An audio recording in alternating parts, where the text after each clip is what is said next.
All right. We've never done this before.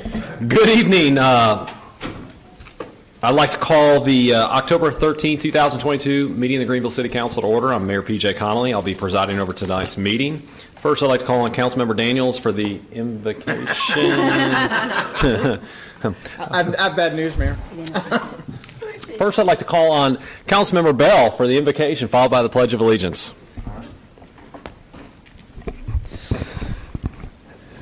Please bow your heads for a moment of silence.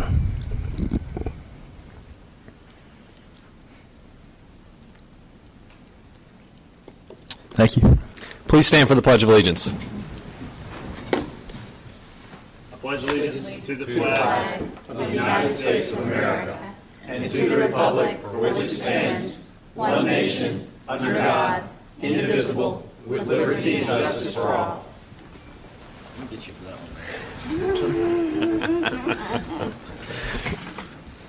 I'd ask for a round of applause for you, but I think we'll move on. All right, we'll move now on to the roll. Madam Clerk, can you please call the roll? Okay, yes, sir. Mayor Connolly. Here. Mayor Pro Tem Glover. Here. Councilmember Daniels. Come back. Councilmember Blackburn. Present. Councilmember Smiley. Here. Councilmember Robinson. Here. Councilmember Bell. Here. Councilmember Daniels. Present. All right, Mayor Connolly, we have a quorum. Thank you very much. Now we'll move on to the approval of tonight's agenda. Madam Manager, any recommended changes? Mayor, I would simply request that the council add a closed session, and the attorney will have the motion. All right. Move to approve the agenda as revised. Second. All right, motion's been made by Councilmember Smiley, second by Councilmember Bell. All those in favor say aye. Aye. Those opposed say nay. Motion passes 6-0. Thank you very much. We'll now move on to special recognitions. Who's coming up with me? I think Monica should do Monica. it since, you know. Where is she? She just sat down. She's not here. You want to do it? I mean, I can. They got the softball. All right, we've got one recognition tonight. I'm super excited about this one. The Pitt County Girls Softball has been going strong for over 25 years. It's a great program that teaches young girls the concept of perseverance and teamwork. Pitt County Girls Softball Little League 12U won the District 4 tournament and won the North Carolina State Little League Softball tournament and clinched the opportunity to represent North Carolina as the host team in the Little League Softball World Series. The majority of the girls have played with Pitt County Girls Softball since they were 6 years old. Being the very first ever team from Pitt County to represent North Carolina in the World Series will be something that they've worked hard for and accomplished. These young ladies have made memories that will last a lifetime and will always be remembered for the first team from Pitt County to play in the Little League World Series. I will say that it is an absolute honor. I was in the stands for your last game. You guys made Greenville and Pitt County so proud. I know when we first had conversations with Little League about bringing the World Series to Greenville, one of the things I thought was the most exciting thing was that we would have the opportunity to be able to have a host team. And I knew how good our program is in Pitt County to be able to bring a team there and for you guys to be able to experience what you did in the Little League Softball World Series. So we are honored to be able to honor you tonight. We're thankful for your accomplishments. You guys played incredible. I have never seen Stallings Stadium as loud as I did the night that you guys played out there, and I think that you should be really proud of how you did and how you represented not only Greenville but all of North Carolina. So as you could come up, we'll read your name. We've got a certificate for you.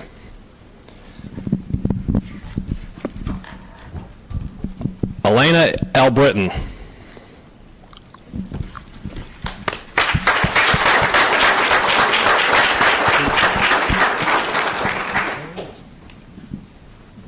Congratulations. Stay here. We're going to take a team picture. Ava Coward.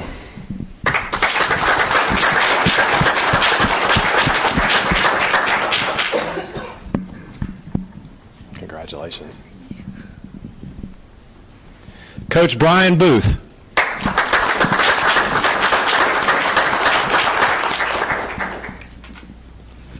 Congratulations. Clara Allen.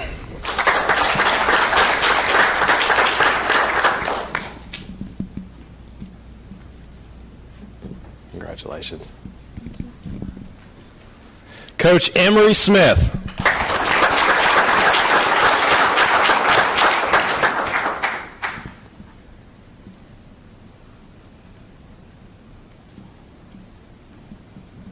Congratulations, Coach. Manager Gentry Coward.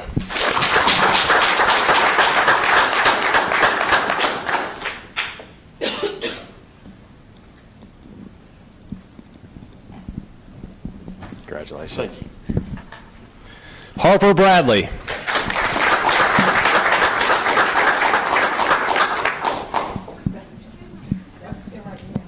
Congratulations. Thank you. Camden Haslip. Say it right.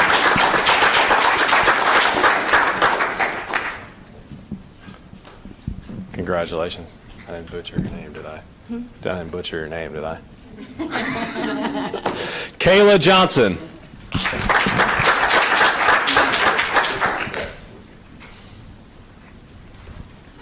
Kinsey White.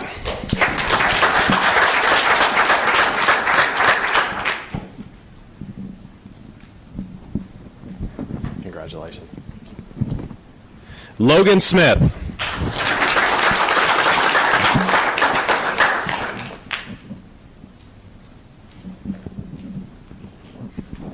Congratulations. Michelle Jenkins.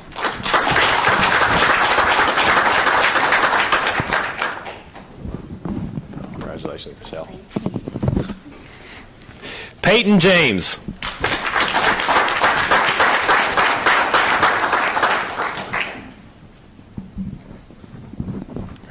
Congratulations. Rain Niddle.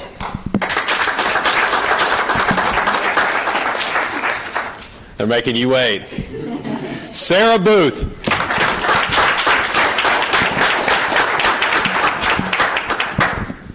Congratulations. Thank you. Coach, manager, you want to say something? Open mic. I just want to thank the city of Greenville for putting on a great event. I can thank you. You can ask any of these girls. They had the time of their life.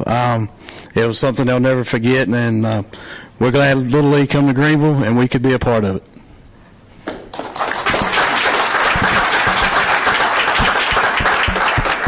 Yeah, you want to take a picture? You guys take a picture with us? Are you sure? You didn't look very excited. I can see you guys while you guys win. You all show up. That's right.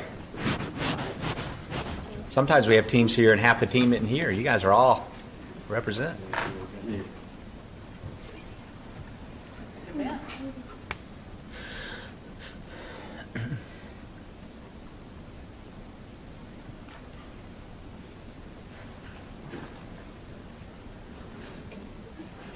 All right. Congratulations.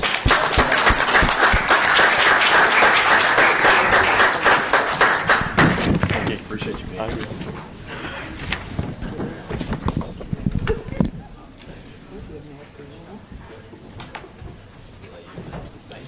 Oh, I enjoyed it. That was great.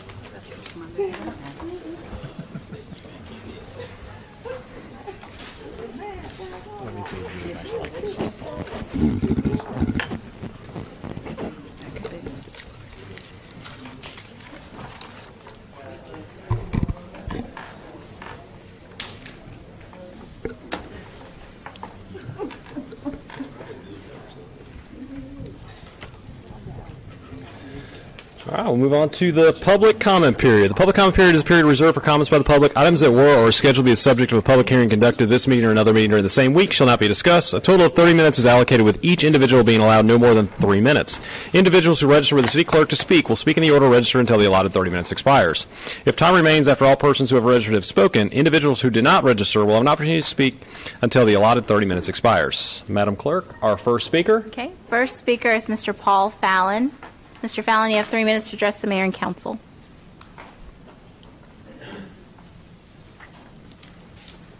Good evening. Good evening. My name is Paul Fallon. I've lived in Greenville for almost 20 years now.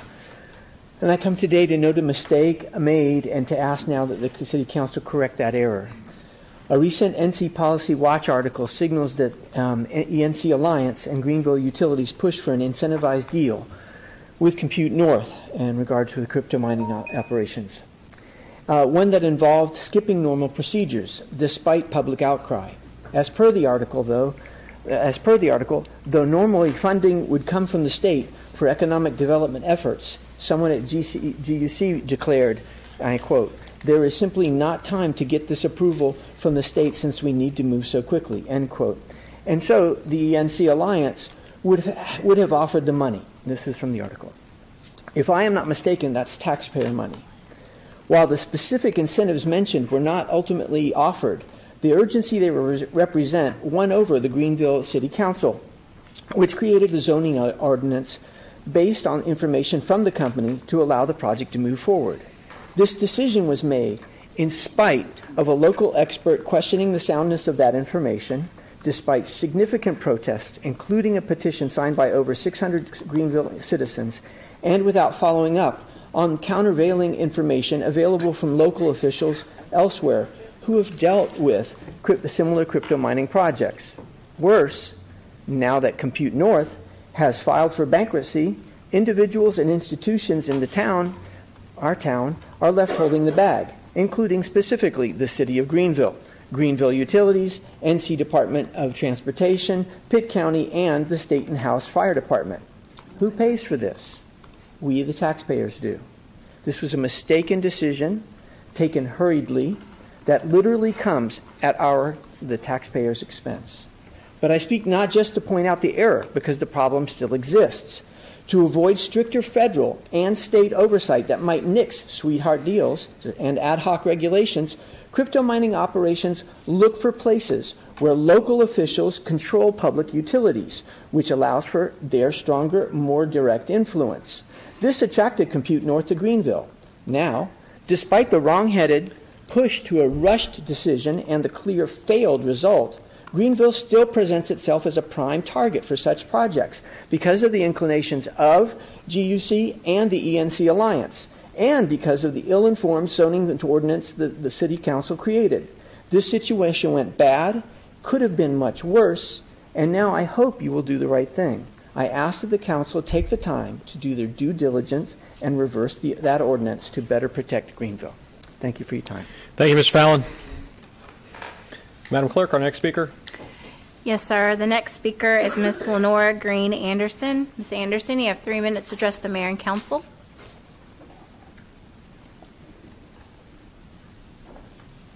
Good evening. Good evening. Thank you again for having me. It's still regarding mental wellness. I want to make it expressly clear that when I spoke lastly, I'm not against the sheriff. I'm not against her at all. I support her. So I didn't want anyone walking away thinking that I was against the sheriff. But however, I do believe that her level of expertise is not mental wellness. And she has to surround herself with people who are knowledgeable about mental wellness. And so at this point, I would like to make a request to have an open dialogue about this gun permit when it comes to mental wellness and how it's used. And I think at this point, my rights are being violated because of what I shared with you the last time. So I'm asking for an open dialogue with whoever, with therapists, counselors, psychologists, peer support, clergy, whoever I need to have a dialogue with. I want it to be open, televised, whatever it is, because it's such a delicate matter, and it really needs to be addressed. Thank you. All right. Thank you, Ms. Green Anderson. Ms. Green Anderson. Ms. Green Anderson. Thank you for coming, but I would like you to speak to one of our assistant city managers so that they can give you the proper information. Mm-hmm. I think your concern is valid, but I think it's at the wrong venue at this point. And I don't want your voice to not be heard, okay. So I want you to go to the proper channels. Okay? Thank you. Thank you so much. Thank you. Thank you all. All right, Madam Clerk, our next speaker. Mayor Connolly, there are no additional registered speakers. All right, anyone else who'd like to speak during the public comment period, you can come forward, state your name for the record. You have 3 minutes.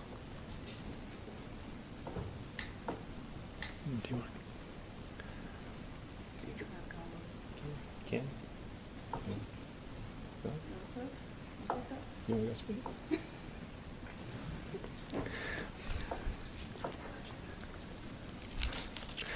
All right, seeing none, we'll close the public comment period. We will move on to appointments.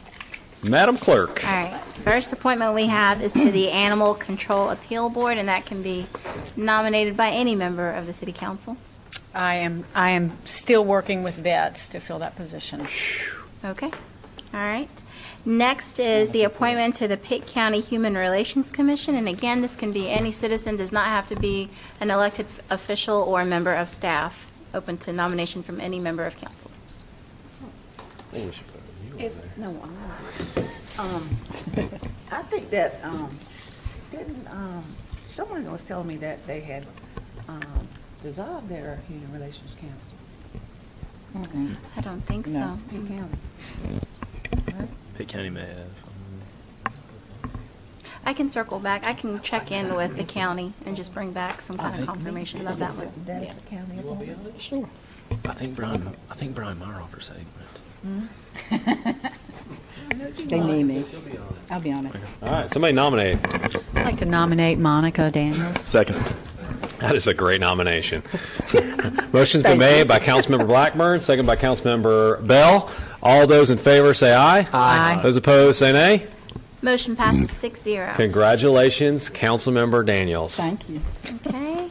Next, we have the appointments to boards and commissions. First board is the Affordable Housing Loan Committee. Councilmember Blackburn. I'm going to have that at our next meeting. Okay. Please continue. All right. Next is the Human Relations Council, Mayor Pro Tem Glover. Continue. Okay. Next is the Multimodal Transportation Commission, Councilmember Robinson. I'm going to break with the stride, and I'm going to nominate Dr. Robert Edwards. He has served that commission well, and I believe he will continue to serve them well, so I would nominate Dr. Edwards. Second. Continue to serve. All right, motion been made by Councilmember Robinson, second by Councilmember Smiley. All those in favor say aye. Aye. Those opposed say nay. Motion passes 6-0. Congratulations, Dr. Everett. Keep up the good work. Okay, next is the Pitt Greenville Convention and Visitors Authority, Councilmember Smiley. That's a county appointment, and the director and I have been working with a couple members of the county they've identified someone that just hadn't processed it through yet. All right. Next is the Police Community Relations Committee, Mayor Pro Tem Glover, and this is a direct appointment. You don't need a second or anything. This is what? A direct appointment. For The Police Community Relations Committee, it's Carol Naipaul. She is eligible to be reappointed if you'd like to. I'll reappoint Ms. Naipaul. And Ms. Naipaul did say that she would stay until they got someone, but, it's getting kind of rough for her and her husband. And Okay. he's sick, but she said she would serve until you got someone in the place. I'll see if I can find somebody. Okay, all right, so we'll reappoint her for now. Thank you. Congratulations, Ms. Naipaul. All right, next is Councilmember Blackburn. I'm going to continue that one. Okay. Thank you. And next, I know it's listed as Mayor Pro Tem Glover, but this is actually Mayor Connolly's appointment. I'm going to continue. Okay. Next is the Planning and Zoning Commission, Mayor Connolly. That's the one that's the most difficult. It has been very difficult. This has been going on for a while. Did my applicant not get his application? Yes, Mr. Wilkes was not able to get it in just yet, but he said he should have it in time for All next right, month. I'll nominate him to the next meeting then. Okay. Next is the Shepherd Memorial Library Board, Councilmember Smiley. Two appointments. First, reappoint Lisa Mulligan. Nominate. Second. All right, motion been made by Councilmember Smiley, second by Councilmember Bell. All those in favor say aye. Aye. Those opposed say nay. Congratulations, Ms. Motion Mulligan. passes. Second, nominate Jeff Coghill. Second. Motion's been made by Councilmember Smiley, second by Councilmember Bell. Did we get the last half of his last name? Coghill. Coghill. Yeah. All those in favor say aye. Aye. Those opposed say nay. Motion passes 6-0. Congratulations, Mr. Coghill. And Great finally, nominee. we have the Youth Council, Mayor Pro Tem Glover. Oh, Youth Council, I'd like to nominate Carson Farley. Fraley, yep, Is it Fraley or Farley? Fraley. Mhm. Okay. Anybody get a second there? Second. All right, motion's been made by Mayor Pro Tem Glover, second by Councilmember Robinson. All those in favor say aye. Aye. Those opposed say nay. Motion passes 6-0. Congratulations, Carson Fraley. Councilmember Bell? I think you missed me on one. Oh, There was I'm a Parks and Rec appointment, I believe. Oh, yes, I did. Yeah. I skipped right I would over like, that. I'd like to nominate Joel Sweeney. Okay. Anybody? All right. Motion been made by Councilmember Bell, second by Councilmember Robinson. All those in favor say aye. Aye. Aye. Those opposed say nay. Motion passes 6-0. Congratulations, Mr. Sweeney. That concludes our appointments. There we go. All right, we will now move on to new business, which is public hearings. This is the policy of the public hearings adopted by the City Council. The petitioner or a representative of the petitioner and a leader of those in opposition will each have 10 minutes. Persons following them will have up to 3 minutes each, with a total for each side of no more than 30 minutes. Additionally, I want to remind those in attendance to extend the courtesy to persons speaking during the public hearing and the City Council during discussions. Comments made by members of the public are to occur only during the public hearing as allowed by the mayor in accordance with the adopted policy of the City Council. There should be no interruptions of speakers or council members, including expressions of support or disagreements, verbally or by applause, as this is distracting and makes discussion difficult. We ask for your cooperation. Thank you. Madam Manager, our first public hearing. Thank you, Mayor. On the first item, item number 6 is an ordinance to annex the Lewis Stephen Red property involving 6.004 acres located at the southwestern corner of the intersection of Stantonsburg Road and Allen Road. And Chief Planner Shantae Gooby will have the presentation. Ms. Gooby. Good evening. Good evening. Okay, this property is located in the northwest quadrant of the city. This slide is showing you the subject property is in red. The current city limits is shown in green. The property is more specifically located at the corner of Stantonsburg Road and Allen Road. The property is located in the Greens Mill Run watershed, so it will require 25-year detention. It will be located in voting district number 1. It's located in a preferred growth area on the tiered growth map. It's anticipated to accommodate as a convenience store, a hotel, and a restaurant with an estimated tax value of $8.5 million. And I will, let me go back there, I'm sorry. And I will be glad to answer any questions. Any questions for Ms. Gooby? Thank you very much. The public hearing is now open. Those who speak on behalf of the applicant may come forward. Please state your name for the record. The first person has 10 minutes. All others have 3 minutes. Good evening.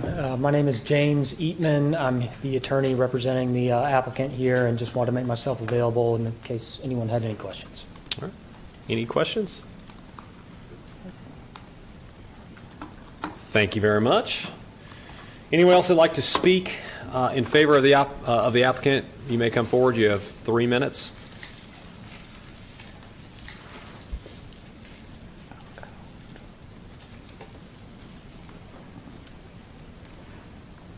Seeing none, those in opposition to the applicant may come forward. First person has 10 minutes. All others have 3 minutes.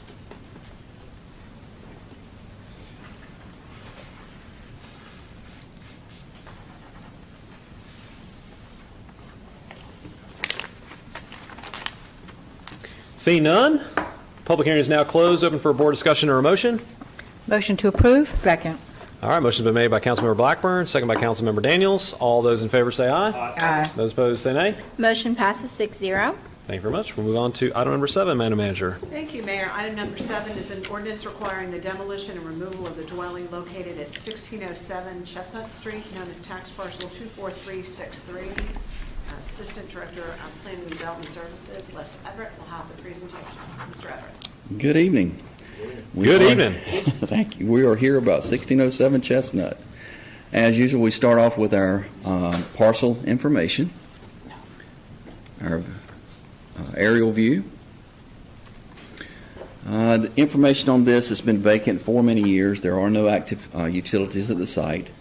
All the values, according to the Pitt County Tax Office, show a total tax value of $41,920.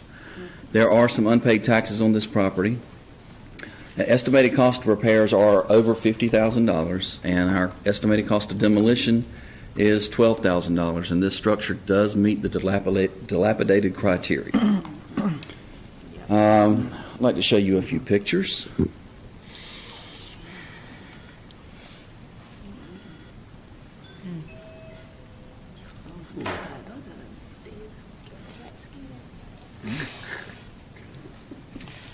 And this picture and the following one are from this morning to just simply show from the roadside that there has been no activity since we've submitted for all this. Staff recommends approval of the ordinance requiring the demolition and removal of the dwelling at 1607 Chestnut Street. And I'd be glad to answer any questions. All right, any questions for Mr. Everett? Councilmember Blackburn? I was wondering, it's really too late now, but is this an heirs property situation where maybe there's too many people to get organized and get it fixed up? Actually, bear with me one quick second.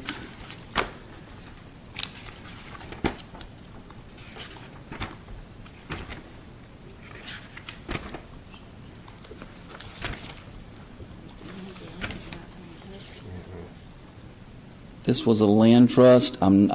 We did have to do publications, so I don't know if there was heirs, but it was in a trust. I mean, I have to assume there was some, but any specific names I do not have in front of me. Okay, thank you. Right this second. And it's been vacant for how long? I know the property you're talking about. Ma'am? I know the property you're talking about. I don't think you do anything but tear it. It's, again, I think you said how long has it been vacant? It's been many years, more than I can Many years, the Felders. document. Yeah. Yeah. Any other questions? Move to approve. We gotta go through. Whoa! We gotta go through the. We gotta go through the public hearing. Oh, okay, okay. I love your excitement, though. All right, the public hearing is now open. Those who speak on behalf of the applicant may come forward. For the, excuse me, first person has 10 minutes. All others have 3 minutes.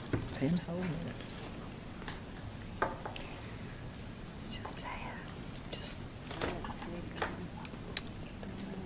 See none. Those in opposition to the applicant may come forward. Please state your name for the record. The first person has 10 minutes. All others have 3 minutes. Yes.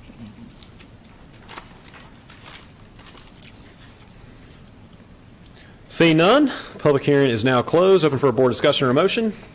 Move to approve. Second. All right, motion's been made by Councilmember Daniels, second by Councilmember Bell. Any other discussion?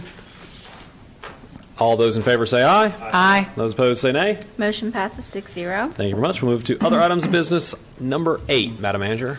Thank you, Mayor. Item number 8 is a presentation on an update regarding short-term rental. So I'll call forward Assistant City Attorney Danae Alexander, who will provide that presentation. Ms. Alexander?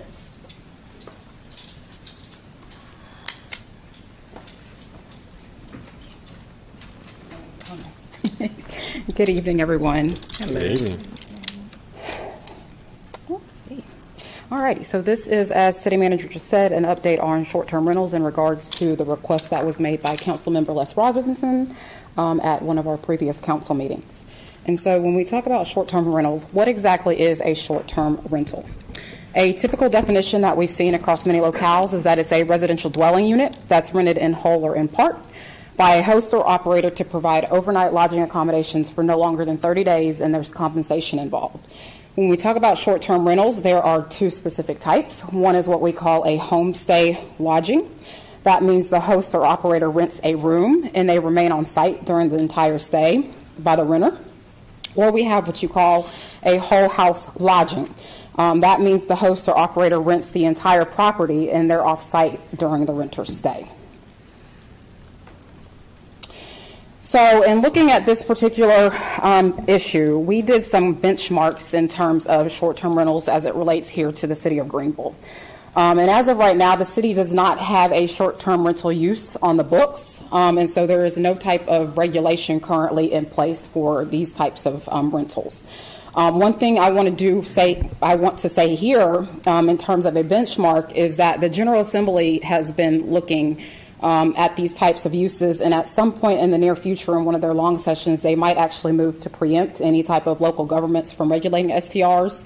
And this would be similar to that of Uber or Lyft that they did in terms of transportation networks. They took away any authority that we would have to be able to regulate that. In terms of what we were able to find, we actually had a pretty good resource. It's a program called AirDNA. And we were able to use this program to identify active short-term rentals on the books here in the city. And we were able to determine there are roughly 150 that are actively operating. 32 of those being VRBOs, which is one of the rental management platforms, roughly 140 of those being Airbnbs. And there is some overlap between the two platforms, and that's why there's an approximation of 150 total that are operating. And you will see that in your packet. There were maps that actually show the various districts where these particular properties are located at this time. In terms of municipalities that currently have these uses on the book, there are about 17 that have them active and or have them pending. A couple of the municipalities listed on here, being Southport and or the Highlands, have actually banned the use, and they're actively in litigation over that issue. So not necessarily one of the things we might want to consider doing. In terms of any type of benchmarks as it relates to what Airbnb and VRBO are doing around maintaining neighborhoods with these particular types of uses, with Airbnb, they actually have programs set up or put in place such that issues can be reported directly to Airbnb. And so they have specific regulations that prohibit members of the community from creating nuisance that disturb the neighborhood. They also have a specific policy that prohibits gatherings of 16 or more people in any types of disruptive events and or parties. They actually have a local service, boots on the ground, that allows for any type of support in the event a neighbor is having an issue. They can actually reach out to Airbnb, and Airbnb has somebody locally here that can assist them through whatever types of issues they might be having. On the flip side, with VRBO, it's a little less regulated in terms of the actual management platform. The onus to really regulate and manage the behavior of the occupants really falls on the host or the operator. So a little bit looser when it comes to any type of management or assistance that you can get from the actual management company itself. They do have the ability to ban disruptive guests and or party-prone homes from being able to participate in the platform. But like I said, the host or operator is really on the line to have to try to manage their guests that they're renting to. So the million-dollar question, can the city regulate Airbnbs? And so there was a seminal case that came out of Wilmington. It was Schroeder versus City of Wilmington. It was a case that came out this year, 2022, by the Court of Appeals. The short answer is yes. However, so with Schroeder, something that City of Wilmington had put in place was they were requiring operators or hosts of Airbnbs to register with the city. Well, the court came in and said that this type of requirement within their ordinance was invalid due to certain statutory requirements. And any type of provision or development standard that went along with the rental registration was struck down as well because it was so intertwined you couldn't separate the two. So specifically, the statutory language came out of 160D-1207C, which restricts municipalities from requiring managers or owners of rental property to request a permit or permission from a city in order to rent their property under Article 11 and Article 12. Those specifically deal with our building code and with our minimal housing regulations. And then the other piece to this, which was applicable to all of 160D, was the requirement to register rental property with the local government. So it wasn't just isolated to those particular articles. When we talk about additional regulation of what the city can and cannot do, 160D-1207A and B, which is also the same statute I just referenced, we don't have the ability to perform inspections of residential properties. There are 3 exceptions to that general rule. The first exception being reasonable cause to do so due to unsafe, unsanitary, or otherwise hazardous or unlawful conditions, in accordance with the State Fire Prevention Code, and if there are specific requirements around designated blighted areas. So that would have been an area that you as council deemed was blighted. So given all of what we cannot do, I want to talk a little bit about what the city can do as it relates to regulation of short-term rentals. So as you all know, we do have zoning authority here in the city under 160D. Which allows us to adopt any type of zoning regulations to be able to regulate location and use of buildings and land. So what does that look like? It really deals with our development approvals, which could be a special use permit, it could be a zoning compliance permit, any type of variance and or building permit. We've got the ability to limit locations and use of buildings and land to certain zoning districts as well. So restricting and or allowing in certain zoning districts that we have. And then we can talk about the development standards. So any types of issues dealing with parking, trash and refuge, limiting special events, any type of insurance, buffer yards. Those are the types of zoning regulations that we can put in place around short-term rentals. So the other big power that we have is our general police power, which allows us to implement ordinance that allow us to protect the health, safety, and welfare of our citizens. Examples of those would be our nuisance abatement, anything around noise and littering we would be able to do. The other big piece to this is the issue with grandfathering. So the city is not required to grandfathering, and just so you have an idea, that's essentially a method that allows us to keep non-conforming uses operating once we adopt a restriction on the books, right? And so the city is not required to grandfather this particular use. Nothing in the law requires us to do that. And with us having roughly 150 already on the books, that probably doesn't make the most sense for us to do. I will tell you that another locale, they have not accepted grandfathering, and they're requiring all of these people with these uses on the books to come in and fill out the zoning compliance permit application and pay the fee and submit safety checklists that go along with the development ordinance that they've put in place. The other side, or the other flip side of the coin to grandfathering, is what we call amortization, which allows a use that's non-conforming to operate for a short period of time, and then it has to be discontinued. If the city wanted to adopt that type of standard in terms of this ordinance, we would have to do a lot of research to be able to justify why this use should be prohibited wherever we're trying to prohibit it, and it would have to really be tied to some type of nuisance issue if we went down that route. The other big piece that I just want us to keep in mind is restrictive covenants, which deal with HOAs in certain neighborhoods. And so if the city were to put a use on the books in terms of short-term rentals, a neighborhood's restrictive covenant might still prohibit said individual from operating this type of property, and that's something the city would not get involved in. It's a private issue, private contract, and the city wouldn't have any dealing with that. So let's see. So considerations for next steps.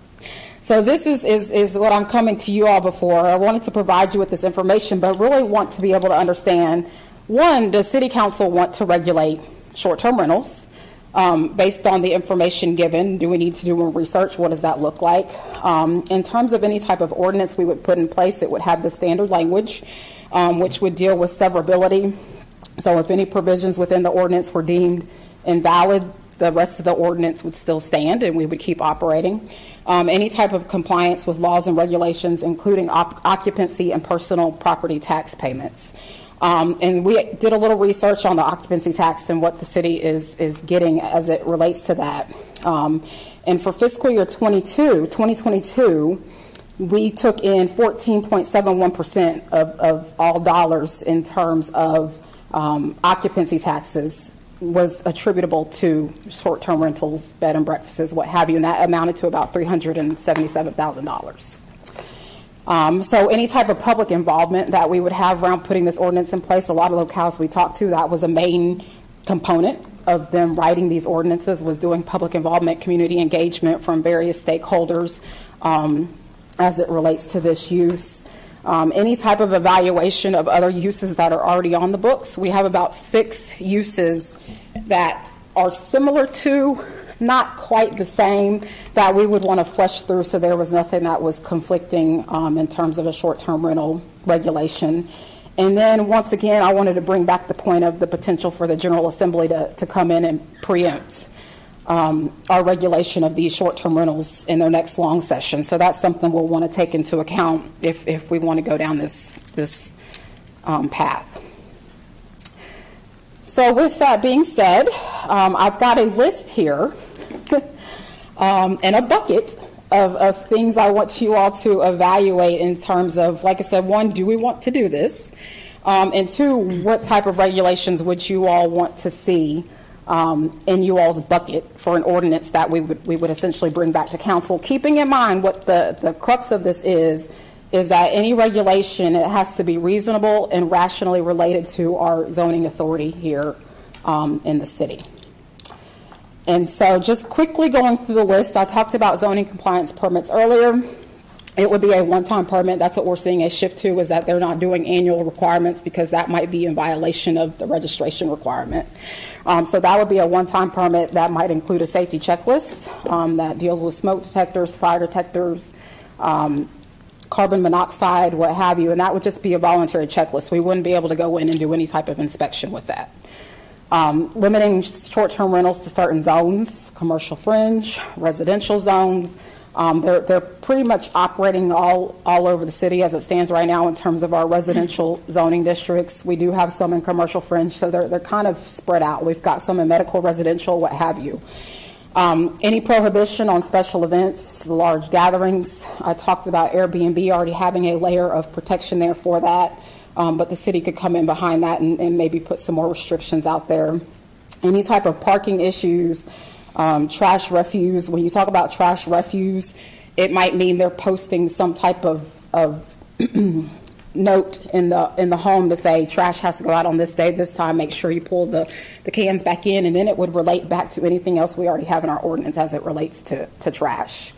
Any type of insurance requirements. Airbnb, they actually offer $1 million policy that operators can partake in if they so choose. Any types of caps and separation. When I talk about caps, if we have a specific residential neighborhood, do we only want 2% of those houses being used as short-term rentals? And that type of thing really becomes important when we talk about affordable housing, right? We don't want all of our housing stock taken up with these short-term rentals. So that's the piece to really think about there. Any type of exterior advertising, interior signage. A lot of the locales have restricted or do not allow exterior advertising. But they do require interior signage, which has really like emergency contact. So if something should go wrong while somebody's using the property, they would know who to contact to get assistance. Any type of designated responsible party, somebody within 2 hours of the house that can be available if something goes wrong. And then the last thing, certainly not, but not least, is any type of enforcement. So if there were any types of notices or violations that needed to be issued, it would fall in this bucket. It would really be in line with what we're already doing in our code. So maybe a $50 penalty per day that increases until somebody is back in compliance. And it would really be complaint driven. So like our current code enforcement processes are complaint driven, this would be the same concept because we could not do inspections. So with that being said, I would be looking to council for any type of direction or any type of questions that I can answer in terms of the information provided. Councilmember Smiley. When you say you understand that and I realize you can't read the minds of the General Assembly, but is there a She actually can. Oh, well, good. Then I might not be that good, Mayor. You could probably like a lot more money somewhere else if you can do that.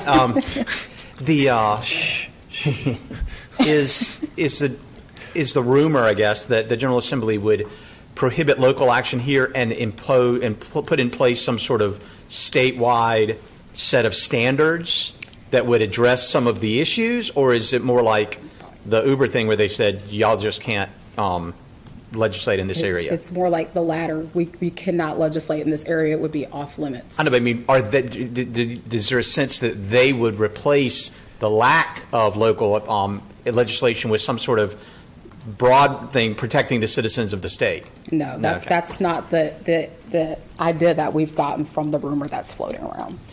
And then just to make sure, so you cannot sort of create a registry, if I understand it, but you can build into a zoning requirement, that, and potentially a special use of some sort. I'm not suggesting this. I'm just trying to make sure I understand the distinction that governed this use, and then it would only be enforceable as all our zoning enforcement is, largely on a complaint basis. That's correct. Okay. That's correct, Councilmember Smiley. I just wanted to get that summary in place. Thanks. Councilmember Blackburn. Going back to something you said, I believe it seems like VRBO does collect the occupancy tax, but Airbnb probably does not. So they actually work the same. Each of them have some type of component in place that allows the operator or host to pay Airbnb and or VRBO, and they in turn around and pay the county the occupancy tax in a lump sum at some point. Okay. So they're both operating the same. Because you mentioned something about $377,000, so they bring in about $377,000. Yes, so that was the estimated amount that was brought in during fiscal year 2022, which would have ended June 30, 2022. That was the amount we received from the tax office in terms of how much we collected for these types of non-traditional hotels. And then the idea of a cap or limit, from where I sit, if there's a concern, I think that these can be uses that are not necessarily disruptive in the sense of parties or cars any more so than any other use of property.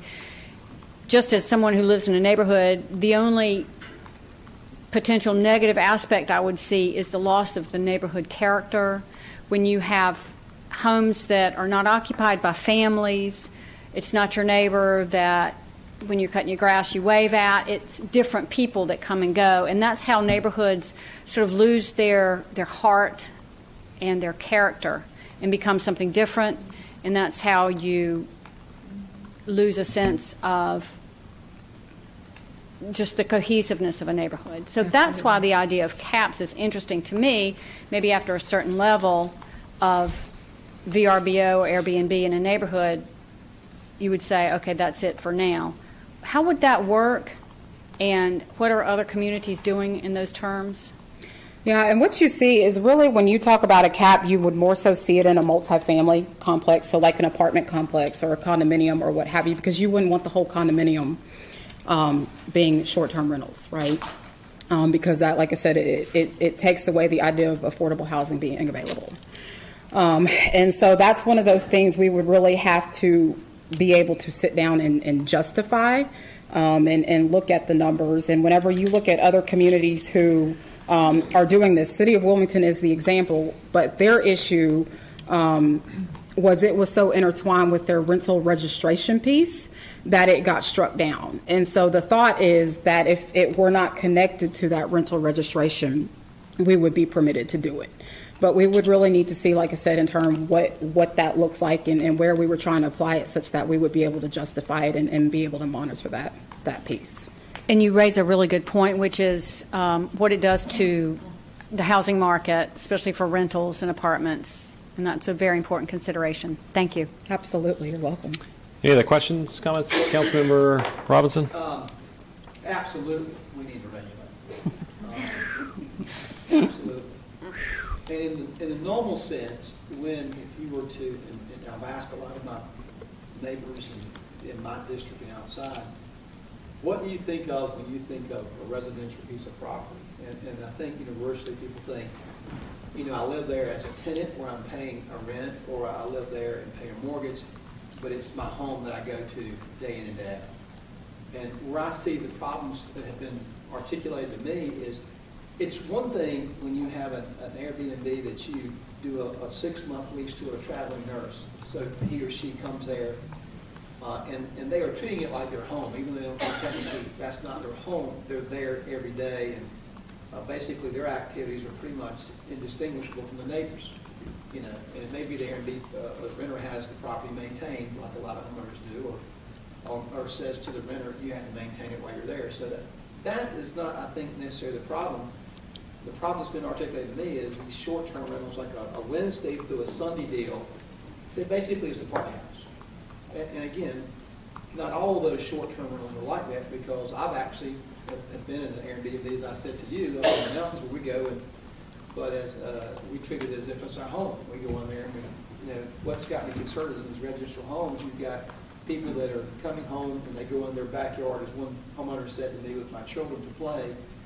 And I've got to explain to him what that smell is, and I've got to explain to him the lyrics I'm hearing and everything else in his backyard, and that's an Airbnb. And then you've got the additional traffic. I don't think the trash has been an issue articulated to me. It's not been, but the traffic and the noise, which is kind of the nuisance part. But my other concerns are this, the homes that these things are being rented out, like I think one of them advertised, I could be mistaken, either 12 or 15 beds for a home that traditionally would be like a 5-bedroom home. And so then, what regulations are there in terms of the fire code about egress, entrance and coming into and out of the home?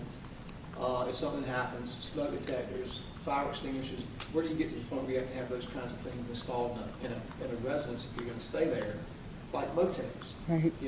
That's my concern. And I think in the meantime, if we can, it would be helpful to put on our Greenville's website who to contact with the Airbnb or the VRBOs to get them if you have problems. Because again, I think the ones that have been low key, they're not the problem. It's the ones that one of my neighbors complain about, and it seems like every time there's a renter there's a problem. And of course, they don't care because once they're gone, they can care less. And the homeowner has been really unresponsive to the neighbor's concerns. So that's where I really think, and it's apparently a popular, or not popular, it's wrong, like a hot topic all across the state. And so, the courts are going to have to deal with it. I'm sure some cities are going to put some very stringent restrictions on it, trying to deal with the problem. The courts are going to have to weed their way through it. But we definitely got to do something. Absolutely. And one of the things we can do is educate our homeowners about, hey, when you go to buy a home, look at your restrictive covenants and see if this type of restrictive, that can be done in a restrictive covenant, and you can get some cases that interpret what is residential. And my understanding is that's not what the appellate case looked at that you briefed us on, but that's not for the city to fight. That's the homeowner to fight with his restrictive covenants. Right. And so I've been trying to tell those that you can take private action, but a lot of people are saying, why can't the city do anything about it? So I hope we will take some action against it, and the zoning and the permitting and the safety checklist, because I am concerned about that, because it would be bad if you have one that, if you have 12 bedrooms and they bring in 20 people, and you double up on the beds, and all of a sudden the fire starts, and then we've got a catastrophe of, 5 people passing away, and what can we have done to make it more safe if you're going to have that type of volume in a home? Yeah. I know there's a lot of unanswered questions. This is all, for everybody listening, we are trotting new ground. I know you've looked at it very hard, and I appreciate your efforts along with other council. So anyway, I'll end my comments out. Let's do all we can to try and address this issue for everybody out there. Thank you. So if you did have a zoning compliance permit of some sort, and I know it says one-time permit, but if there are repeated, would it be feasible, would it be legal, I guess, to write into an ordinance that if there were, repeated complaints, people calling code enforcement or the police about, parties or even crimes, even criminal activity, that could be, that they could have to re-permit the place or something like that, or is that beyond the law as you understand it? So we could look into the possibility to revoke that particular permit, but we would have to, like you said, have the evidence, have the justification to support it. You talked about the violations, the police getting called, the activity. And would there be any could you have any criteria in it that would potentially deny it as a result of previous, or is this sort of thing where it's a safety checklist, they come in, they say they followed the rules, and they get the permit? And that's really what it would be, Councilmember Smiley, is the safety checklist would be something that's voluntary responses, because we could not do the inspection. I'm not talking about inspection. I'm saying, somebody comes in, the police just shut down 3 large parties there in the last whatever, and so, and then they're asking for to either renew their permit or get their permit again. It's the same owner, but is there any basis in the law for having any reason for denying this use to someone on the basis of a previous record? Not to my knowledge. Okay. That would maybe be applicable if we required them to have a special use permit. Then you could evaluate all of that evidence in terms of whether or not you wanted to grant that permit for them to operate that use. That's where that would come into play. And again, I'm not necessarily arguing for this, but would actually that be legal, that to say that in a certain type of zoning district, a short-term rental is a special use? That's possible, absolutely possible. If we've got the justification, and I mean, the thing to think about, if we went that direction of requiring a special use permit, we would have to think about the volume and what kind of capacity the city has, plus the capacity of the Board of Adjustment to be able to hear all those cases for this type of use, and would that make sense? That would be our consideration. Yeah, and I was not arguing for it. I'm just trying absolutely. to clarify what the different, what the state of the law is. Yes, but yeah, a special use permit would allow you to evaluate evidence in terms of that. You want to speak first? This one, I'm in no rush. Well, either way, I was going to follow up on Okay. Councilmember Spiley. This will be quick.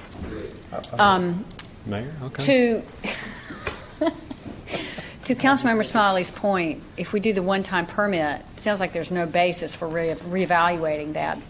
In other words, is it possible to do some kind of hybrid where it'd be a one-time permit? Because I agree, you don't want to do 150 special use permits plus all the new ones that are going to come in, plus renew those every year or 3 years, whatever it is. So is there any way to have the one-time permit, but if there are, 3 violations of a certain type in a certain time period, then it goes to the Board of Adjustment? Is that kind of a hybrid that would be possible? So we would have to look at the process and make that determination. I don't know that process you've expressly said is how it would work, but maybe there is some type of revocation provision that we can put in terms of notices of violations and issues that might arise during the use of the property. Thank you. Absolutely. Councilmember Bell. You've got a slide on there that says that we can't, I believe it said that we do not have the ability to inspect occupied residential units. Is that correct? Mm-hmm. How does the city enforce its 3 unrelated rule? So that goes back to what I mentioned earlier in terms of the enforcement, is that it's complaint based. And so if we do get a complaint on that, and I will tell you, to my knowledge, the city has not necessarily implemented that or used that, but, and I mean, I've been here for a year as of today, so things have happened in the past before. You survived. But like I said, that would be complaint driven as well. We would get a complaint about it, and then that would give us authority to go out and do the inspection. Yeah, so we've got to have a complaint first before we can go out and take any action. Thank you.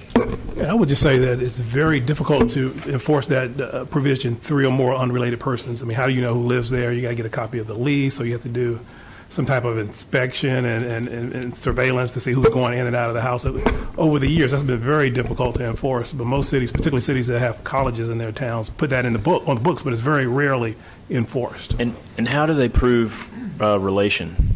Again, you have to get some type of evidence. Forcible blood test or DNA. I mean, that's I've never seen it successfully enforced over 25 years of being a municipal attorney. It's never. Yeah. It's difficult to enforce that provision. Yeah, I think it's on the books. I think that rule is, and I wasn't here when that rule was put on the books, but I think that's an example of government getting involved in property ownership and use of property or use of property. It's just dangerous waters to tread in my opinion. Absolutely. When you think about it as applied to even this use, that's more than likely not really the intent of that particular provision. That would not really be applicable to a transient occupancy, more than likely.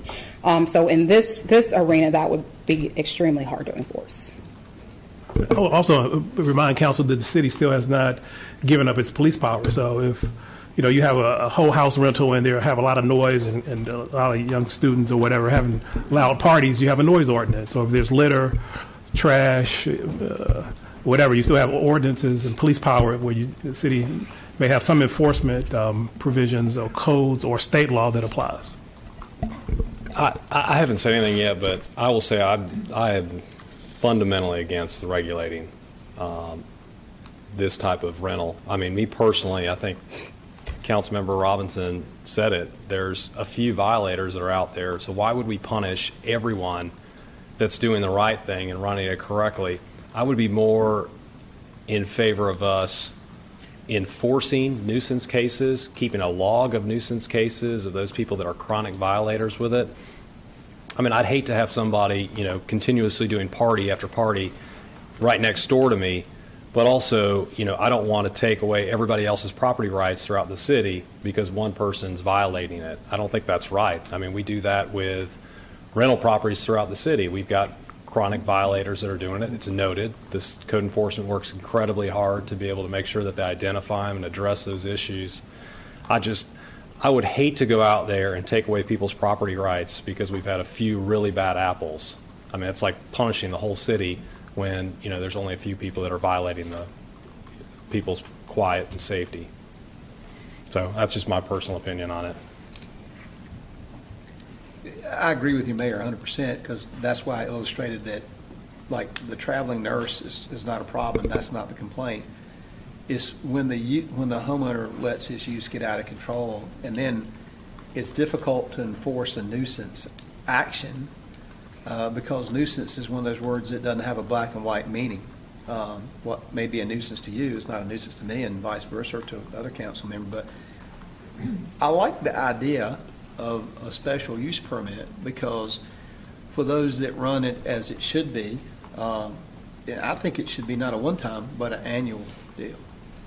And the cost associated with it bears relation to the cost it takes to do the evaluation and do it, but gives us some rails and also gives some rails to the people who are running it. Okay, you're not going to have a problem. You continue to do your VRBO as long as it's run effectively and we don't have these complaints and whatnot. But if not, then we've got a remedy that I think is more effective than the nuisance. And I don't know if the city can do that in terms of do that. But, and again, I just,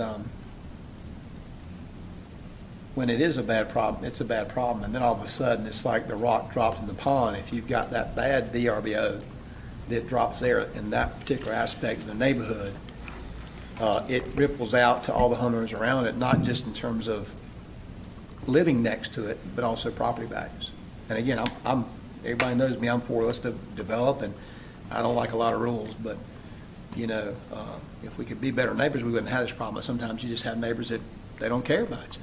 And that's just the truth of the matter. They don't care what you do or what you think. They look at it as a financial benefit, and they don't care less if it hurts your feelings or hurts your property value. They're going, look, I'm making, I think one of them you and I spoke about, almost $900 a night. So a lot of people will look for the money and they don't care about it. And see, if you see that, then all of a sudden people perk up and go, well, gosh, if they can do it, I can do it. And all of a sudden and again, I do respect people who want to do it and it's done right. Where do we draw the line? And that's where we're going to rely on council to figure out a way that we can make sure that they're done in a way that's pleasant for the neighborhood and doesn't take it out of character, but yet allows that property owner to make that $900 if he wants to make it. And it's a balance. I hope council can come up with something like that, because I do agree with what the mayor's saying. Councilor Smiley. I wonder if we can approach this sort of from a harm reduction standpoint, and let's try to find, rather than identifying it as the problem is, short-term rentals, it's just to say, well, the problem is this type of behavior, these type of events. What can we do to address some of those, recognizing that it's not going to be perfect, right? We're just trying to make it better than it is. And that might mean, I don't know, potentially changing the general ordinance that talks about, noise, right? I mean, so, and tweaking that in some way that makes it easier to identify a nuisance, act against that nuisance. I do think, if I understand our code enforcement stuff, is that we're kind of already pegged up against, what we're allowed to do in terms of, notification and remediation. But,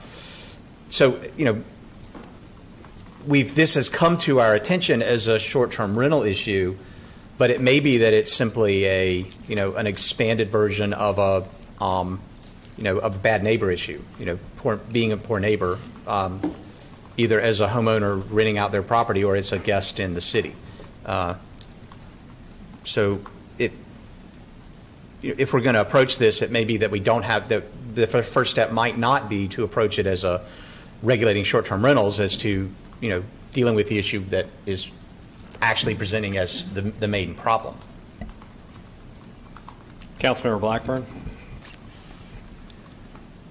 I'd like to address what to me is kind of the central issue here, which is retaining livability in our neighborhoods and people not being priced out of rental housing. And to me, the concern is losing the residential quality of a neighborhood. And I think Councilmember Robinson described what can happen when someone sees their neighbor making $900 a night, and I live next door to them, and I say, well, I can do that too, and I'm just going to live over here in this living room. And I think, to me, that's my concern with this type of use, is the slow erosion of the quality of life in a neighborhood.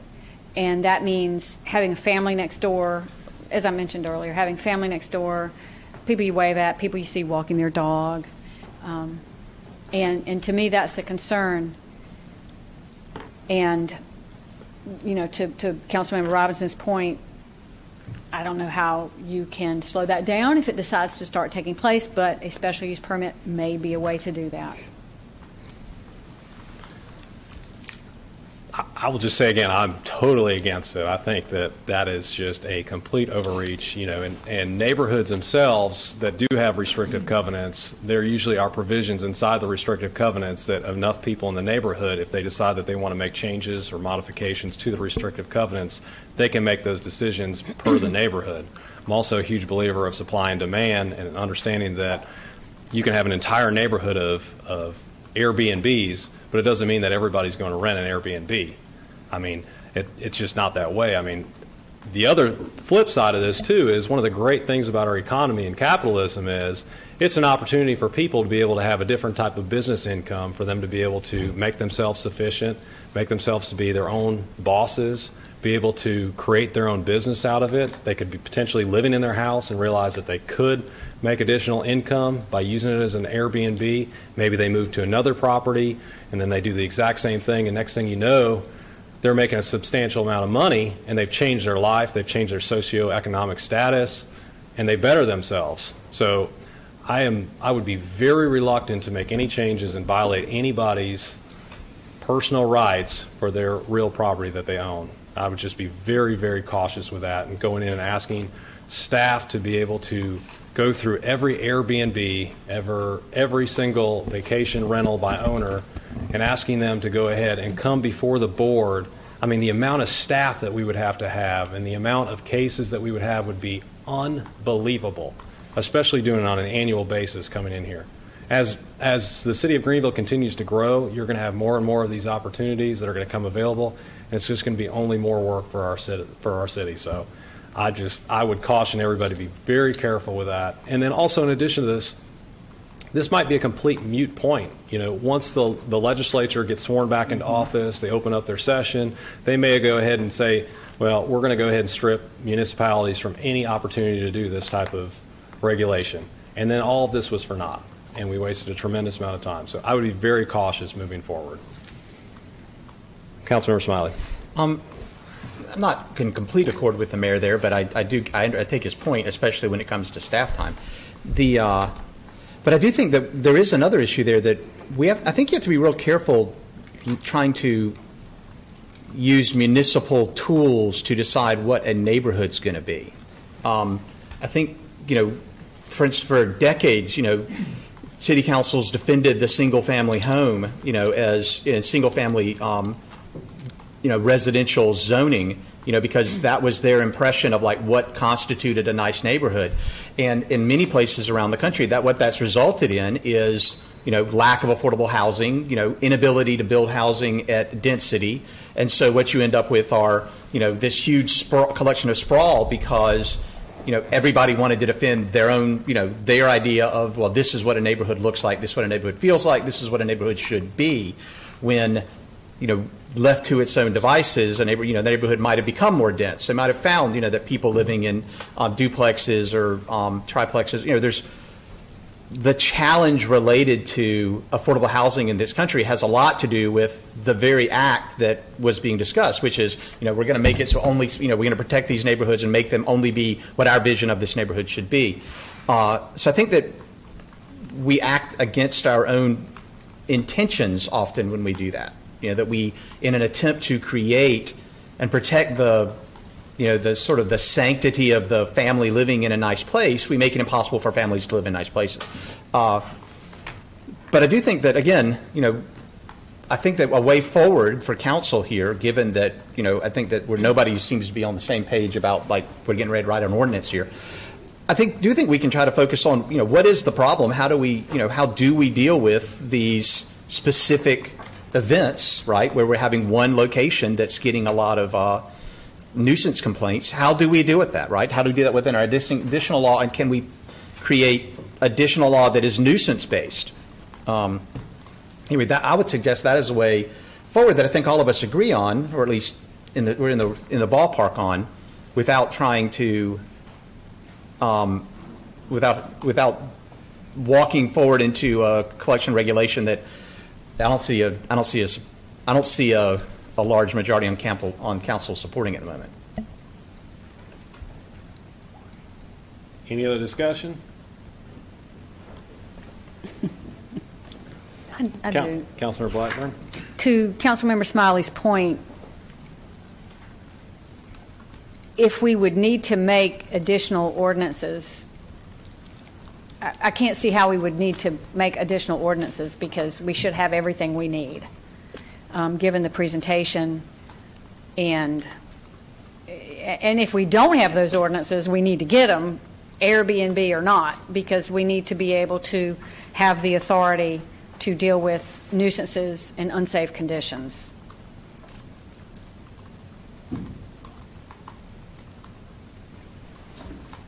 Any other comments, discussion? I'll hopefully keep my mouth quiet after this. I think the struggle, if I'm listening to all those comments clearly, is that you have a right to use your property as you do, and you do, but it's balanced against use that affects others. And so on some of these, I don't see there's much difference in the Airbnb and the way it's being used as residential property as I kind of envision that. But then in other ways, I see some of the uses appear to be almost as if they're commercial uses of the property.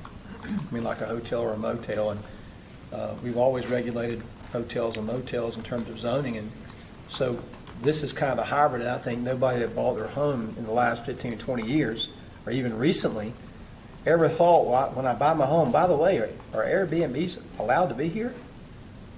I don't think anybody ever asked that question. I certainly didn't when I built my home 17 years ago. And we're restricted as to how you can't have your garage face the street. You got to have approval for a fence. So when you have those restrictions, it's the commonality that, it's I think Councilmember Blackburn talked about the idea for the neighborhood. And this is kind of a hybrid, because we're going from residential to some of the uses are actually like they're commercial. And I think that's a struggle that we all have, because the visiting nurse, I don't see any problem. I'm not hearing complaints about that. But when you see what I say is a commercial use of the property for a party for 4 days, where you could care less what happens around the neighborhood, and if you go there and complain, I'll see you. I'm gone on Sunday anyway. Anyway, those are my final comments. I won't make any further. What I will say, Council Member Robinson, is there is case law on the books in terms of that residential versus commercial, and as it relates to this type of use, it's still considered residential. Just because somebody's renting it out and they're taking money for it, it doesn't turn it into a commercial use based on case precedent. So I do want to make sure that that's said, unfortunately. And also, those restrictions for like garages facing the front, those are restrictive covenants that are up to the developer that created the resident or the restrictive covenants in place. And those neighborhoods, I believe most of them are between, I think, 75 and 80% that have to agree to making a change into the restrictive covenants. They can make that decision per neighborhood if they so deem that it's necessary.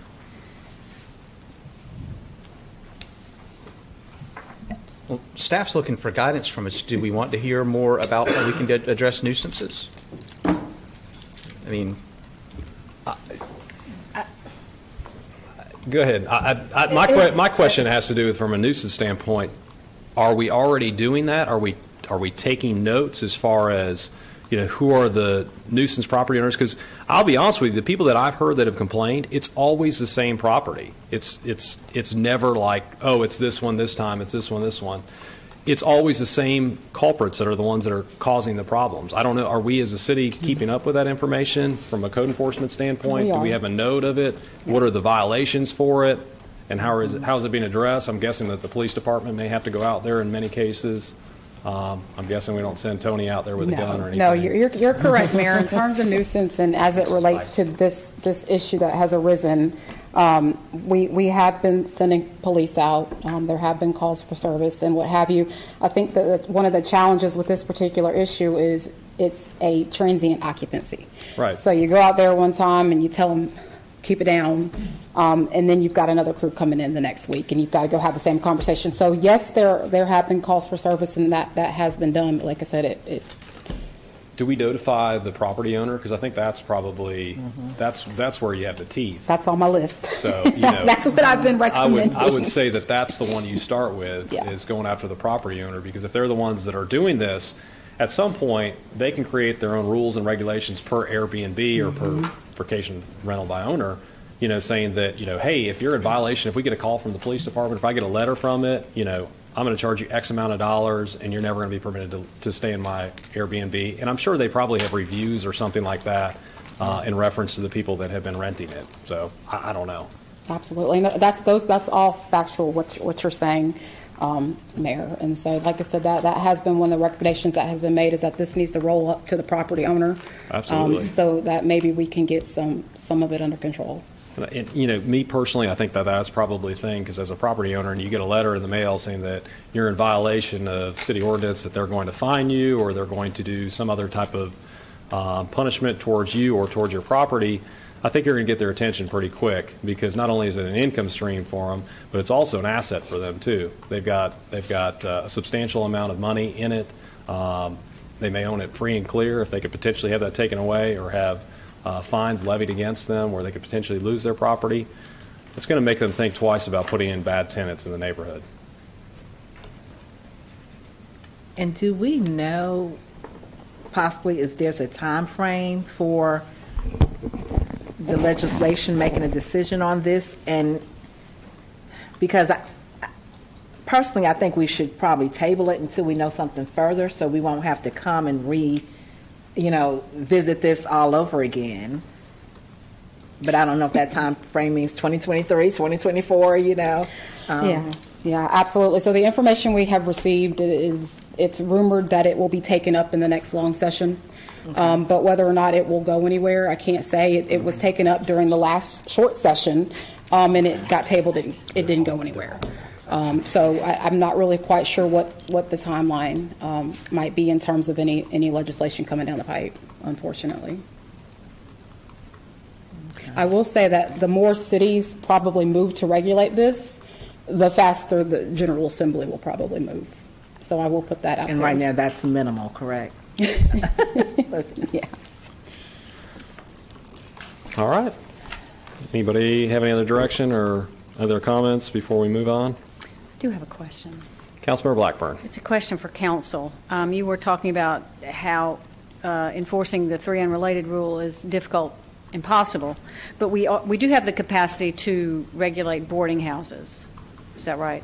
I think that's the use that is in the zoning code, and I would defer to the planning staff. They would probably tell you more about the requirements for that use. I hate to put them on the spot, but I think they know about that use. For the use as a boarding house? Houses, yes.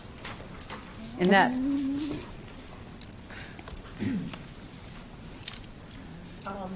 I would just say, as far as boarding house or any of the other uses that we have on the books, I know we've talked about the 3 unrelated and all of that. Those were written and those have been enforced in context with a permanent living situation. Those were not envisioned at the time as a 3 or 4 night stay at someone borrowing someone's house. So the things that we have on the books, at this point, we have not applied in an Airbnb or a short-term rental context. We have used those as a more permanent living situation. Okay, thank you. All right, any other questions, comments before we move on? I just want to say thank you, Ms. Alexander, for the incredible presentation and answering all the questions. Thank you, Mayor. I appreciate that. Thank you all. Thank you very much Thank you. for working on this issue for us. All right, we'll move on to item number 9.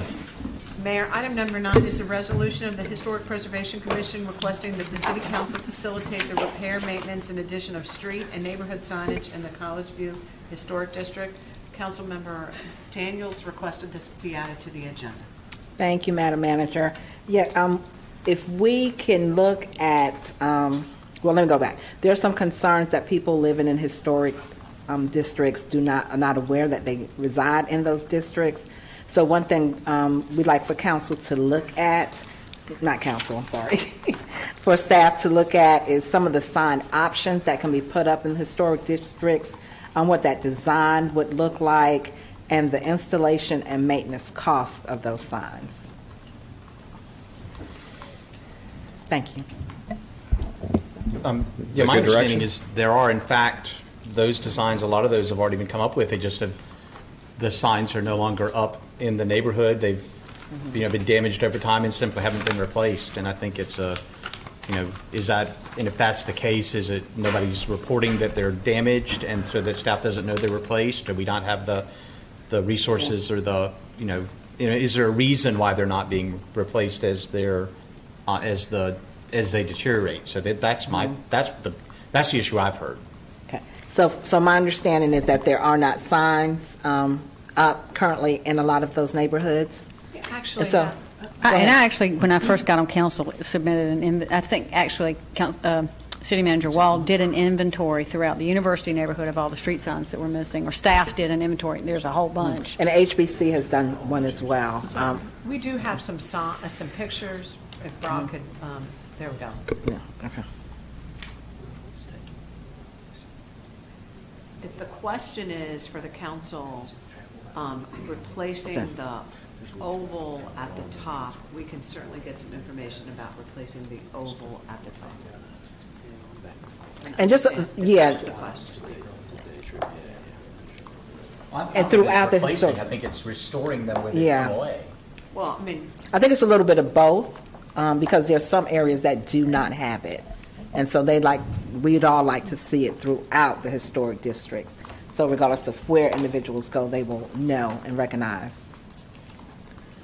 And looking at the yellow on like Holly Street and Woodlawn and 3rd, that looks really nice too as part of the street sign. Is that? I mean, it does, but if you're driving, do you really see that? And if I'm a student coming, will I know to read that or what that means? I just think it looks nice. It does look nice. I'm not denying that. I mean, whoever did it did a good job, but we want people to know exactly where they are location-wise in reference to the historic districts, if that makes sense. I mean, both. I think both are nice, but I think if I understand what we're discussing here is they need to be replaced or put up. Right, the replacement and the installation of signs. And street signs too. In the historic district. so if I may just clarify, the request is for the staff to do an inventory of the existing historic district to understand where the oval should be, the oval at the top, and those that are damaged, replace those and repair those. No, that's not what the request is. Kind of, sort of, but not. So I have sent emails of what we were looking at in reference to the signage in the historic districts. And so there are locations without signs, and then there are locations with signs. If the locations with the signs need replacing or upgrading, we like to see what that cost might be. If there are designs in other locations that need to be implemented, what that would look like. What is the maintenance of that? What would be the cost of that long term? Did that make sense? So we can. I just want to make sure that I can deliver what the council is asking. And so, if the question is the repair and the replacement of the oval, we can get an analysis of where that is, and we can do that pretty quickly. Okay, so I want you to take out the oval because we want to look at different designs. Look at a different Correct. design. Yes. Okay. Look at different designs. So different designs. The cost of those designs and the repair. Okay. Of what that would be. So no oval, different design and installation and maintenance. Correct. And I'm just interested in more information. These signs are used throughout the city to represent neighborhoods. There's something like that on top of street signs. Are you saying you want something vastly different, or let's just give this one a new look and feel? No, I'm saying we want to look at different designs for the district. Was that the interpretation from the meeting? Yes. Okay. So these pictures are from the grid. Do we have any pictures from other historic districts or other parts? Like, do we have a map that Brock could pull up of the historic district? Or? No, we do not, and we do not have that, but Okay. we can certainly provide that going forward. Okay, thank you. Did they have any discussion as far as, like, to me, I'm real big on branding, and making sure that you have the same look, and we as a city brand ourselves, and like a color contrast at all. I mean, are they interested in doing? Because I know we have signs throughout the city that are like the similar color that are used. I mean, I'm just trying to think of So stuff. let me bring someone from the Historic Commission up. Can we do that? So You'll have yes. to talk to the mayor. Typically, we do not. Would you like to have somebody come up there? Yes, if you come forward. Step right up. Yes, thank you. Because I don't want confusion of what we're requesting. Good evening. Good evening. How are you? So yeah, we are looking at trying to revitalize not just the college. Say it again? Identify yourself. Israel Miller. I'm with the Historic Preservation Commission. So we wanted to start with the Collegeville neighborhood and apply this, if it's successful, to the other neighborhoods as well. The oval sign, it's missing in most of the places, and it's not really appealing. I've shared with some council members examples of other locations where you go visit a city, you know exactly where you are because they just look nice. In addition to the fixing the signs that are in each corner, also we are requesting to have entrance signs, which are a little bit larger, and we share some pictures of examples of what we are looking for to do with the neighborhoods as well. Do we have those signs from a staff perspective that we could share as far as giving guidance for the staff to move forward so then they can price out signs? I'm trying to make it as easy as possible for you. So we're not like guessing and we come up with some other type of signage and then that can be presented back to council and then the council can make that decision? Yes. We can certainly come up with some options for the council to review. It is important to point out, as it relates to entrance signs, that the role the city has played in the past has been to provide some funding through the Neighborhood Advisory Board for neighborhoods to do their own or to either repair or improve their entrance signs. When we received the resolution, I did talk with staff, and we are aware of limited city participation in new entrance signs. Okay. But I'm happy to bring back. That's fair enough. I'm happy to bring back some. What I understand now is some sign options, which would be street sign options. And those have been provided to staff. Okay, and then we will also bring back some entrance sign options, and we will we will let the council know the cost associated. I'm making notes as I'm talking. Associated with the design, maintenance, and installation of those signs. Because just to let you know that in order to be able to put certainly the entrance signs up, we will need some sort of easement to place the sign. Right. Okay. But you've got that. We've got size of sign and everything. So we're good. So there's not going to be any deviation from it. Council some options. Okay. And to start, that's just in the grid, right? Correct. Well, I think at this case it would just be the College View neighborhood. Okay, gotcha. All right. Thank you. And we are at your disposal to discuss with you for anything that you need from us and ideas that we have. to help the process as well. Great. Councilmember. Thank you. Yeah. Councilwoman Daniels, I did not receive the email that I think that had been sent, but she has forwarded that to me. Thank you. Thank you. That'll be all. All right. We're good. We got direction, right? Yes. You know what that means? That means we're on the city manager's report. Mayor, I have one item, and I would request that the council consider canceling the October 24th meeting. I don't want to. Oh, okay. Move to decline the item. No, I'm sorry, I get that wrong. Move to approve the recommendation. Okay, the first one dies without a second. Motion's been made by Councilmember Smiley, second by Councilmember Daniels. All those in favor say aye. Aye. Those opposed say nay. Motion passes 6-0. And for the record, we have no meeting on October 24th, correct? And on that note, Shantae leaves the building. It's like more work. She probably won't be back on the 24th either. No, you got nothing else? No other city manager's report? No, Mayor, I have no other. All right. Thank you. Comments by the mayor and city council. Councilmember Robinson. I think I've said enough tonight. Thank you for the opportunity. All right. Councilmember Bell. Thank you, Mayor. I would like to wish a happy anniversary to my wife. Ooh, good choice. We're a couple days after the fact, but we didn't have a council meeting that night. So happy 4-year wedding anniversary to her. And then I would also like to wish a happy birthday to my son. He will be 1 year old this coming Monday. So we're excited about that. It's crazy how quick he's grown and how much he's changed. It makes me feel a lot older and makes me realize how quick time is passing. But happy birthday to him, and that's all I've got. All right. Gather ye rose. Councilmember Smiley.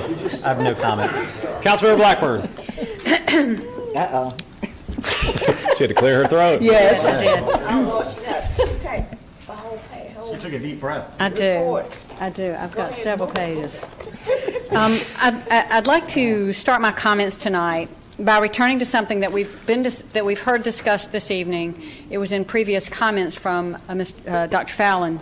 And I'd like to return to a previous city council decision to create a new zoning that allowed cryptocurrency mining to take place within city limits. That decision came despite tremendous public opposition. Many of us have now seen the news that the company recruited to our area, Compute North, has now filed for bankruptcy. There have been in-depth news reports about this business, including this story that was referenced earlier from Policy Watch by Lisa Sword. In September, I believe it was September 22nd, Compute North filed for Chapter 11 bankruptcy. They did so in the bankruptcy court for the Southern District of Texas. Now, filings from that bankruptcy have indicated that this company owes as much as $500 million to at least 200 creditors.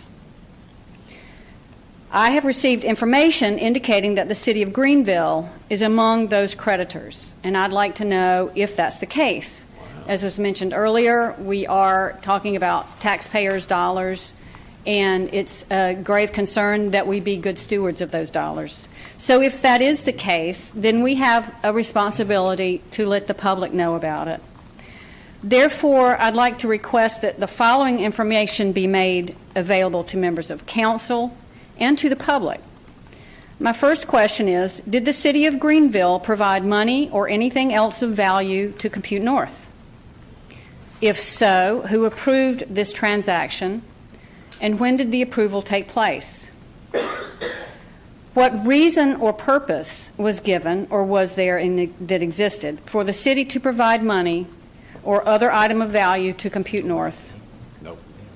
And with this company in Chapter 11 bankruptcy, which is a reorganization bankruptcy, what steps will the city take to pursue return of any money owed?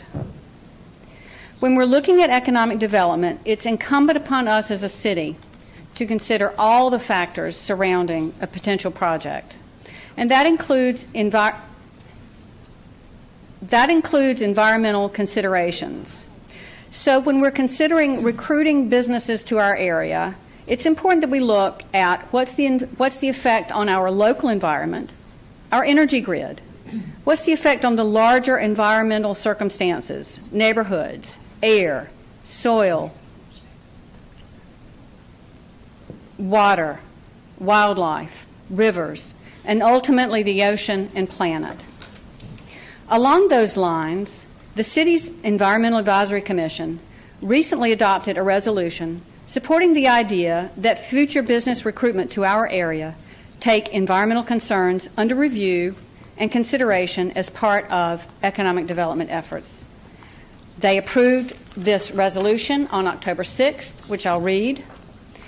Be it resolved that the Environmental Advisory Commission of the City of Greenville adopt this resolution and recommend to City Council that the Greenville City Council and the Eastern North Carolina Alliance consider environmental issues, including air and water quality and carbon emissions, when recruiting new business locating in Greenville. And that was approved by a unanimous vote.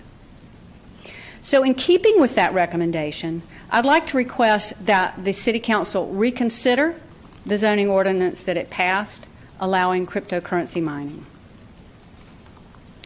And last, we're looking forward to the Transportation Summit that's set to take place later this month.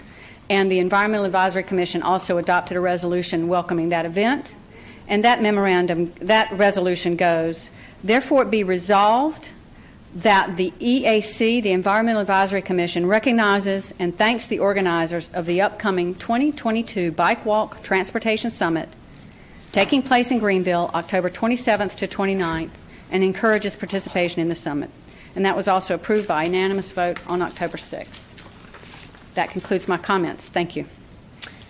Councilmember Daniels. First off, I'd just like to thank staff for all of their hard work, not just on a day-to-day basis, but our evenings, weekends, and for all that you do for our city and being available to the council. And I would like to wish my twins, Ashley and Alicia, a happy 28th birthday. Thank you. Ooh. Ooh. Mayor Pro Tem Glover. I do have a comment, yeah. Councilmember Bell. I think as council members, we need to be extremely careful about propagating the narrative that taxpayer dollars went to an organization without any sort of factual basis to it. So that's first and foremost. Second, stating that there was tremendous support or opposition. This room holds 191 people, the numbers posted there in the back. There were maybe, at most, at any meeting, 30 people here. That's not even close to 1% of the population of this city. So we need to be extremely careful with the words that we use when we're up here. We're on hot mics. The media loves when there's blood in the water. And we need to be extremely careful about the message that we send, especially when we don't know if it's factual whatsoever. That's all I've got there. Thank you. Councilmember Smiley? Yeah, I'll add to my comments that I'm certainly not aware of any,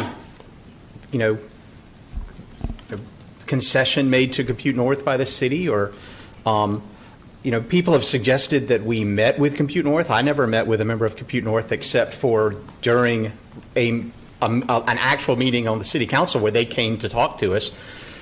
It was on Zoom. We were here. They came and spoke with all the rest of the council. With all the rest of the public. So if anybody's got evidence that any of this happened, people have said it's been brought to their attention, they have been provided with information, I'd certainly love to see it, because that, as far as I can tell, in my experience, never happened.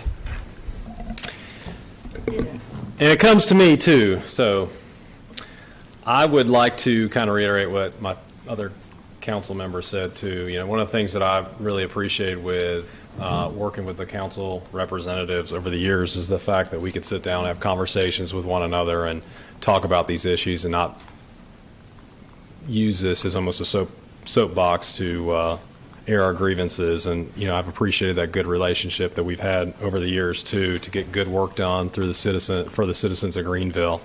In addition to that, I think it sends a really bad precedent to go out there and talk about a business and all the negative aspects of a business that wanted to locate in Greenville. They're not here in Greenville, yet if we disagree with them, we don't like them, we're going to go out there and publicly shame them in front of the public. So I think that sends a really, really bad message. So I appreciate all the staff's work and all the hard work that you guys did. I appreciate all the hard work that you continue to do and work incredibly hard on a day-to-day basis. When I first got on council, I didn't know that much about all the work that our staff does and all the time and hard work that you do, and how we give you direction. We give the direction to our city manager's office, and you take that and then come back to us. And I can say that over the last 4 or 5 years, it has been grateful. I've been very grateful to see all the progress that's been made. And one of the big eye-opening things, and I guess I'll toot the horn of our city manager, is that when we ask for things to be done or we ask for information, it gets brought back to us, and actions taken. And a great example of that was the College View signs. Making sure that you have the information so that you bring back the right information. So it's not just, hey, we brought back some information, they'll be happy. I want to bring back the right information. So I appreciate that, and I appreciate how hard our staff worked. Janae, I thought you did an incredible job tonight with the Airbnbs. That is not an easy thing to navigate. Your expertise was incredible. It was helpful for us as we make decisions moving forward. So thank you. And luckily for Shantae, she had a really, really short meeting today. I know she probably hit the door and she was like clicking her heels together. She was so excited to get out of there so quickly. But thank you guys for all your work that you do for the city of Greenville. The city of Greenville is lucky to have employees like we have here at the city. So without further ado, Mayor Pro Tem Glover. Since you said that, I want us not to put our employees in a situation where we are getting information from other people and not going to our employees before we request information. When we're at a council meeting, that's not the time to request information when we can call our city manager, any of their staff, and get an answer quickly before we bring something back to put it out in the public, because if you put it in the public, it's going to go to Ginger. And we love you, Ginger. We really do. So write that down. I really think our staff works so hard, and I would not want to be a city manager. Never, ever, ever. But it's a tough job. You got all these council members to satisfy, but I just don't like the fact that if you're going to read points and things like that, then you need to take it to the city manager first, because nobody likes to be blindsided, and I sure don't. So don't try to blindside me. But it's just not fair to the staff for us to bring something and say, well, this happened, and then you come before the body of people and before on TV and say all of these things that the manager hasn't heard. So I really, it is our job to protect our manager, because, she keeps us flowing where we need to go and keep us going. So, and I don't have any problems with the city manager's office, because I've been really, really pleased with her deputy, her assistant, and secretary, and everybody. So if you put stuff out there, it's just going to bring problems. And, we don't want to spend a whole council member trying to explain to someone, or trying to say that, this hasn't been done, this been done, and and really and truly, it's not, because the city manager has to talk to us before she does anything. So you have the opportunity all day, every day, 7 days a week, if you have some concerns, to bring it to her. Thank you, Mayor. All right. I need a motion to go into closed session. So moved. Second. I need our attorney to read the closed session, and then I need a motion. Thank you, Mr. Mayor. Mayor and council members, I recommend that council adopt the following motion holding a closed session for the following reasons pursuant to North Carolina General Statute Section 143-318.11A3 to consult with an attorney employed or retained by the public body in order to preserve the attorney-client privilege between the attorney and the public body, including consultation relating to the following lawsuits entitled Eric Stephen Farrington, Greg D. Mamrose plaintiffs versus City of Greenville, Pitt County Board of Education defendants. Second case, Chase Jean Matthews, Jackie Olson, Alexander Pascal, Tiffany Shaw, Mark Owens Jr., Barbara Owens, Matthew Allen, and Jessica Luvinder individually and on behalf of all other similarly situated plaintiffs versus the City of Greenville, Phil Berger in his capacity as President pro tempore of the Senate, and Tim Moore in his capacity as Speaker of the House of Representatives, defendants. Move to go into closed session. All right, motion been made by Councilmember Bell, second by Councilmember Robinson. All those in favor say aye. Aye. Those opposed say nay. Motion passes. Hit the gavel. You're lay the hammer down.